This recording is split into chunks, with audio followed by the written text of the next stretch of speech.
On l'écoute, hein, il a passé 5,70 largement, Stéphane. Oui, un saut extraordinaire. Petit 17-20, tu vois, t'es obligé de traîner un petit peu. Et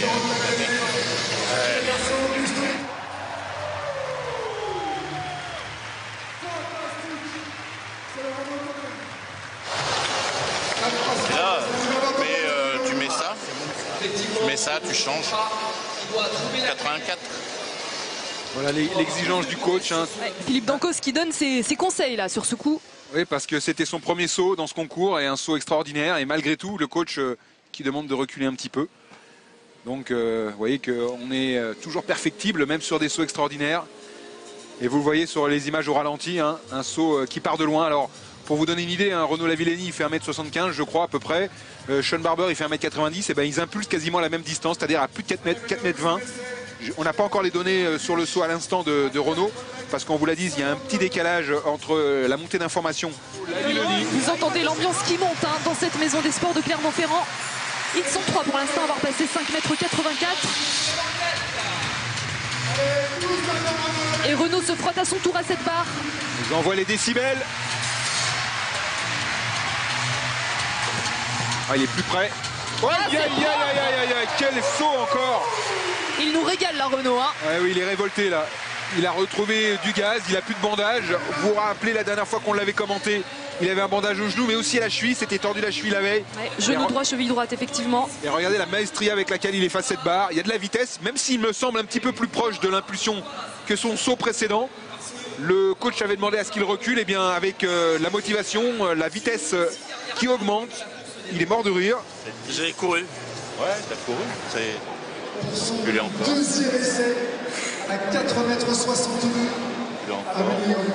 Tu grippes, hein?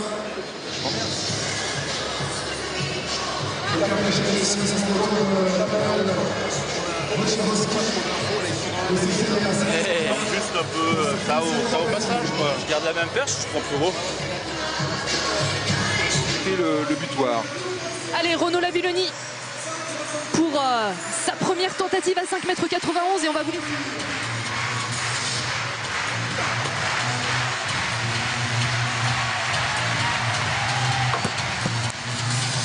Oh, quel essai de Renaud Lavillenie. Voilà, il était à la bagarre pour la première place. Et bien il vient de marquer des points pour être tout seul maintenant en haut du podium. Il vient de marquer des points là pour la victoire finale. Et il égale son meilleur saut de la saison, hein, Stéphane, qu'il avait réalisé à Karlsruhe. Ouais, à Karlsruhe. 5,91 m. Si vous étiez devant vos écrans sur Eurosport, vous l'aviez suivi. On trouve Tu touches pas les marques, tu peux monter sur la perche. Hein, tu peux monter sur les perches.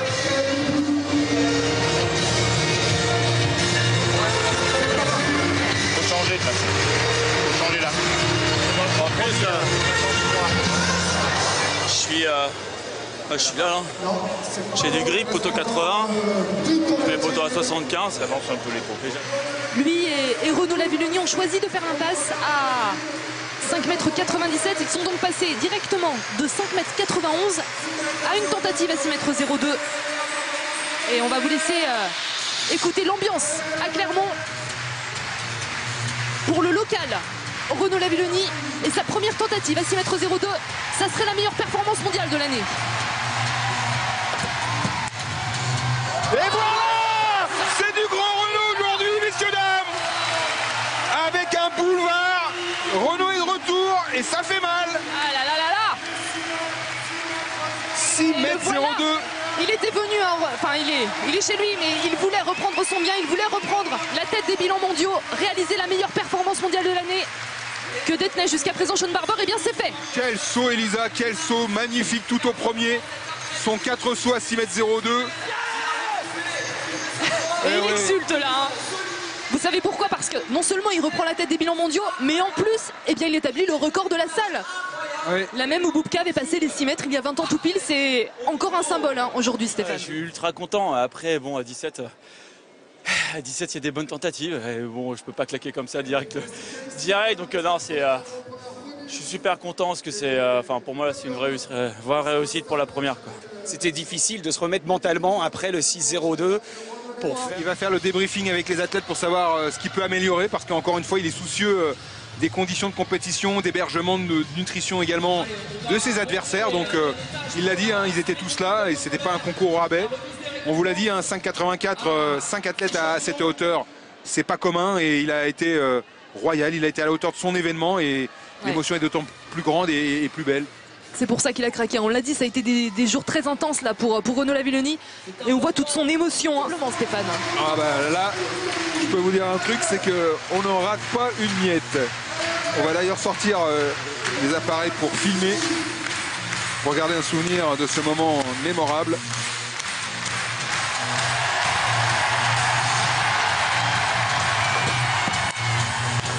Ah, c'est dommage. C'était bien engagé quand même, hein, Stéphane, sur cet essai. Oui, il manque, là on sent qu'il manque de saut à cette hauteur cette année. Hein. C'est son premier 6 mètres aujourd'hui. Il a été en difficulté au niveau de sa santé, des petits pépins qui l'empêchent d'attaquer à l'entraînement des barres hautes. Donc là vous voyez qu'il a un petit peu gigoté là-haut et il n'a pas sur ce saut-là la capacité d'effacer cette barre. Mais c'est par manque de saut à cette hauteur cet hiver. Vous avez raison de le souligner, hein, Stéphane. Hein. Son meilleur saut cet hiver avant, c'était à Karlsruhe, les 5,91 m. Sinon, au Perchélic Tour de Rouen, il avait passé 5,70 et 5,85 à Berlin. Très blanc. Allez, le troisième et dernier essai. Et on a beaucoup de gens debout, donc on ne voit plus les repères qu'on avait tout à l'heure. L'idée d'accélérer trop tôt et prendre 6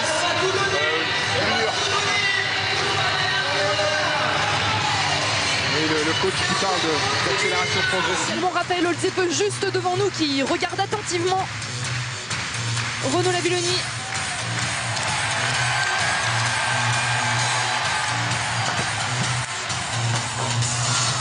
C'est pas encore ça. Mais il est pas loin le français. Hein. Il est magnifique ce saut, Elisa. Il est magnifique. Même si je l'ai trouvé un petit peu plus à la bagarre dans sa course d'élan. On va attendre le retour de Philippe Dancos. Et la replay box évidemment. Et surtout la replay box pour se régaler, se délecter de chacune des images. Regardez les images de derrière. Il y a des images de face. Il y a un radar en face qui va vous donner aussi, enfin qui nous donnera par la suite la vitesse aux 20 mètres, la vitesse aux 15 mètres, aux 10 mètres, aux 5 mètres et au décollage. D'arriver à rester encore un peu plus longtemps dedans, alors tu es toujours à 17,60. La dureté avec laquelle saute aujourd'hui Renaud, on voit ce saut. Hein. Pourquoi il prendrait plus dur? Parce que c'est un saut où il va vite sous la barre et il touche en montant. Donc effectivement, il faut essayer de rallonger ce temps de saut dont on vous parle. Hein, et c'est effectivement la problématique. Un saut à 6,17 m, vous imaginez, il a fait un saut à 5,91 m et à 6,17 m, ça fait 26 cm d'écart en hauteur. Et du coup, c'est plus du tout le même monde. Vous courez en 14 secondes sur 110 et en 13,50, c'est déjà un univers différent. Mais entre 13,50 et 13 secondes, et là on change de monde. Ouais. Donc là on est vraiment dans l'affinage, hein, le très très fin, le réglage infime. Mais à ce niveau-là, on en est là. Et oui, il faut passer pour... On l'a dit, hein, ça se joue au centimètre près, Stéphane. Vous nous entendez à chaque compétition et notamment dans les grands championnats d'été, quand on a beaucoup de temps avec la perche du décathlon, parler de détails. Eh bien Eurosport vous fait participer à ces détails. Regardez le saut particulier avec un genou qui se relâche. Après la jambe gauche d'impulsion, elle va revenir très vite, rejoindre la jambe droite en groupé. Là on est en renversé. Et là il devrait attendre encore un petit peu d'après son coach pour donner du temps de saut. Mais Renaud a précipité, ce qui fait que la perche le renvoie en touchant en montant. Le record du monde avec 6,16 m à Donetsk. Allez, sa dernière tentative. Oh, c'est pas loin. Aïe, aïe, aïe, aïe. Cet homme est exceptionnel. C'était le plus beau saut là, hein, le plus beau de ses essais à 6,17, Stéphane. Oui, ça promet de belles choses parce qu'on est à un mois des championnats du monde. Il y a les championnats de France la semaine prochaine à domicile, à Clermont-Ferrand-Aubière cette fois. Et là, sur ce saut, il a été exceptionnel parce qu'il a donné du temps de saut. Avec la même perche, il a réussi à modifier des données techniques par rapport à ce qu'il a dit tout à l'heure avec son coach. Il a pris la perche tout au bout. Il a dû modifier la main inférieure. Et donc, la perche, il l'a rendue plus dure pour avoir un saut plus long. Exceptionnel. Mais il n'avait pas sa perche dure. Et alors, on peut imaginer que s'il l'a, ça donne de très belles choses, hein, Stéphane. Ouais, il faut des conditions. Et revoyez cette image au ralenti, son dernier saut exceptionnel. Regardez, il a sa perche, il est en bout de perche, donc il a le levier maximum. Voilà, regardez. Le levier, la distance entre la main supérieure. Hein. C'est exceptionnel. Et le bouchon de la perche. Oh là là, c'est phénoménal. Et là, il part de loin, il part de très très loin. Il reste plus longtemps, hein, contrairement à tout à l'heure, Stéphane. On le voit avant de se propulser. Et oui, et là, cette fois-ci, il est haut avant la barre, mais par contre, il a plus assez de profondeur. Donc vous voyez que ça se joue au millimètre, hein. On va modifier un réglage, on va avoir de la hauteur de saut, du temps de saut, mais après il faut avoir aussi la profondeur. Il nous a montré... C'est un grand champion, hein. Il peut le régler ça, il peut le régler pour Portland. C'est dans un mois, Stéphane, il a les moyens. Il a